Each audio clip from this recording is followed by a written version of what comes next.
الرحمن الرحیم والصلاة والسلام علی رسول اللہ وعلی ازواجہ واصحابہ اجمعین الی یوم الدین۔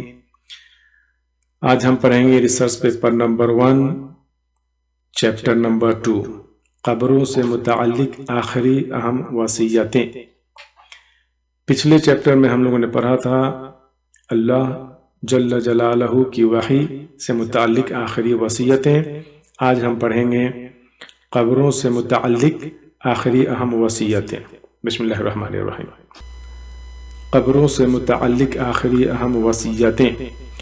اللہ جل جلالہ کے محبوب سیدنا محمد الرسول اللہ صلی اللہ علیہ وسلم کے اس ضمن میں 10 صحیح احادیث ملاحظہ فرمائیں۔ نمبر 1 ترجمہ صحیح حدیث۔ سیدہ عائشہ رضی اللہ عنہا روایت کرتی ہیں کہ جب رسول اللہ صلی اللہ علیہ وسلم مرض وفات میں مبتلا تھے تو بار بار اپنی چادر کو اپنے چہرہ مبارک پر ڈالتے اور جب چادر کی وجہ سے گھبراہٹ شروع ہو جاتی تو اسے اپنے چہرہ مبارک سے ہٹا دیتے اور اسی حال میں فرماتے جاتے تھے لعن اللہ الیہود والنصارى لعن اللہ الیہود والنصارى اتخذوا قبور انبیائہم مساجد۔ ترجمہ: اللہ جل جلالہ کی لعنت ہو یہودیوں اور نصرانیوں عیسائیوں پر۔ اللہ جل جلالہ کی لعنت ہو یہودیوں اور نصرانیوں یعنی عیسائیوں پر کہ انہوں نے اپنے انبیاء علیہ السلام کی قبروں کو سجدہ گاہ بنا لیا تھا۔ پھر سیدہ عائشہ رضی اللہ عنہا فرماتی ہیں اگر یہ خوف نہ ہوتا کہ رسول اللہ صلی اللہ علیہ وسلم کی قبر پر لوگ سجدہ شروع کر دیں گے تو آپ صلی اللہ علیہ وسلم کے قبر مبارک کو زائرین کی زیارت کے لیے کھلا چھوڑ دیا جاتا، مگر آپ صلی اللہ علیہ وسلم کی یہی خوف تھا جس کی وجہ سے رسول اللہ صلی اللہ علیہ وسلم اس عمل سے بچنے کی تلقین کر رہے تھے۔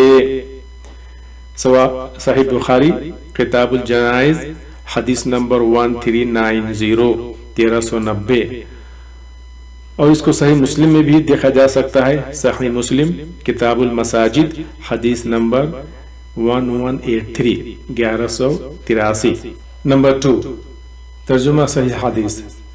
سیدنا جندب رضی اللہ عنہ سے روایت ہے کہ رسول اللہ صلی اللہ علیہ وسلم نے اپنی وفات سے 5 دن قبل ارشاد فرمایا خبردار تم سے پہلے لوگ اپنے انبیاء علیہ السلام اور نیک لوگوں کی قبروں کو سجدہ گاہ بنا لیتے تھے، خبردار تم لوگ قبروں کو سجدہ گاہ نہ بنانا، بے شک میں تمہیں اس حرکت سے منع کرتا ہوں۔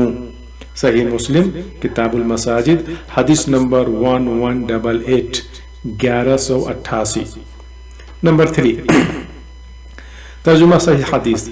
سیدنا ابو ہریرہ رضی اللہ عنہ روایت کرتے ہیں کہ رسول اللہ صلی اللہ علیہ وسلم نے اللہ جل جلالہ کے حضور دعا کرتے ہوئے عرض کیا اے اللہ جل جلالہ میری قبر کو ایسا بت نہ بنانا، میری قبر کو ایسا بت نہ بنا دینا کہ اسے پوجا جانے لگے۔ اللہ جل جلالہ کی لعنت ہو ان پر جنہوں نے اپنے انبیاء علیہ السلام کی قبروں کو سجدہ گاہ بنا لیا تھا۔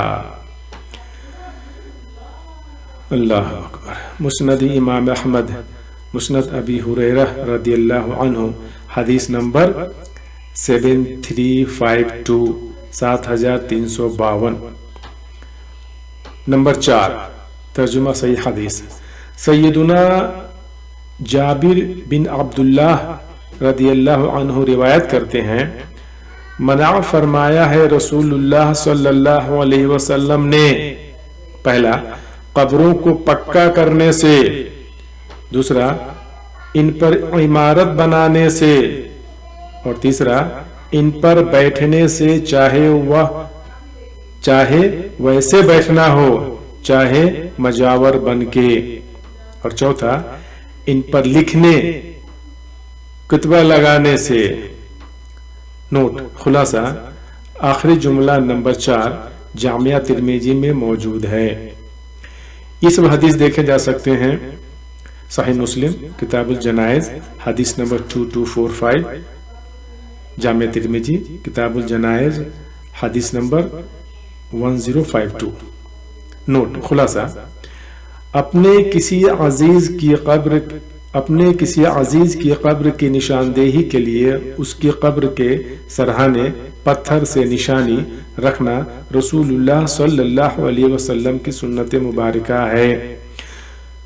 حدیث ریفرنس سنن ابی داؤد کتاب الجنائز حدیث نمبر 3206۔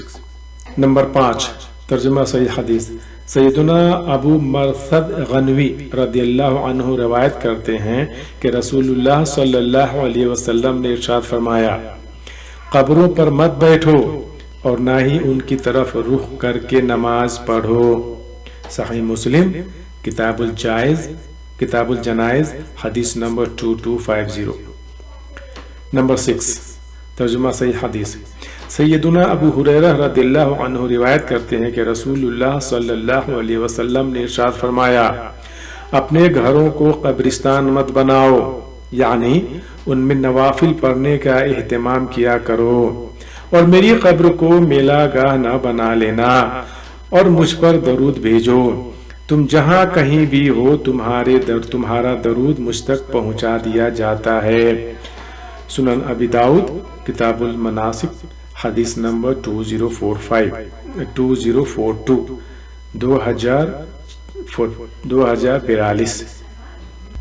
نمبر 7 ترجمہ صحیح حدیث۔ مشہور تابعی ثمامہ بن شفیع رحم اللہ روایت کرتے ہیں کہ ہم سیدنا فضالہ بن عبید رضی اللہ عنہ کے ہمراہ روم شہر روڈس میں قیام پذیر تھے۔ اسی دوران ہمارا ایک ساتھی وفات پا گیا، تو سیدنا فضالہ بن عبید رضی اللہ عنہ کے حکم سے اس کی قبر کو زمین کے برابر بنایا گیا۔ سیدنا فضالہ بن عبید رضی اللہ عنہ نے فرمایا کہ میں نے خود رسول اللہ صلی اللہ علیہ وسلم سے سنا ہے کہ آپ صلی اللہ علیہ وسلم قبروں کو زمین کے برابر بنانے کا حکم دیا کرتے تھے۔ صحیح مسلم کتاب الجنائز حدیث نمبر 2242۔ نمبر 8 ترجمہ صحیح حدیث۔ ابو حیاج اسدی رحم اللہ کہتے ہیں کہ سیدنا علی رضی اللہ عنہ نے مجھ سے فرمایا، کیا میں تمہیں اس کام کے لیے نہ بھیجوں جس کام کے لیے مجھے خود رسول اللہ صلی اللہ علیہ وسلم نے معمور فرمایا تھا، اور وہ یہ کہ تم ہر تصویر کو مٹا دو اور ہر اونچی قبروں کو زمین کے برابر کر دو۔ صحیح مسلم کتاب الجنائز حدیث نمبر 2242۔ نوٹ خلاصہ، سیدنا فضالہ بن عبید رضی اللہ عنہ کے حکم سے کسی کافر نہیں بلکہ ایک مجاہد تابعی رحم اللہ کی قبر کو زمین کے برابر بنایا گیا، اور یوں ایک صحابی رضی اللہ عنہ کے فہم سے واضح ہوا کہ قبر کو زمین کے برابر بنانا درست ہے۔ البتہ شریعت میں قبر کو اونٹ کی کوہان کے برابر قریباً ایک بالشت اونچا رکھنے کی اجازت بھی موجود ہے۔ صحیح بخاری کتاب الجنائز حدیث نمبر 1390۔ انشاءاللہ عز و جل تیسری چیپٹر میں ہم پڑھیں گے یہود و نصارہ کا طرز عمل اور امت محمدیہ صلی اللہ علیہ وسلم۔ انشاءاللہ عز و جل۔ السلام علیکم ورحمۃ اللہ وبرکاتہ۔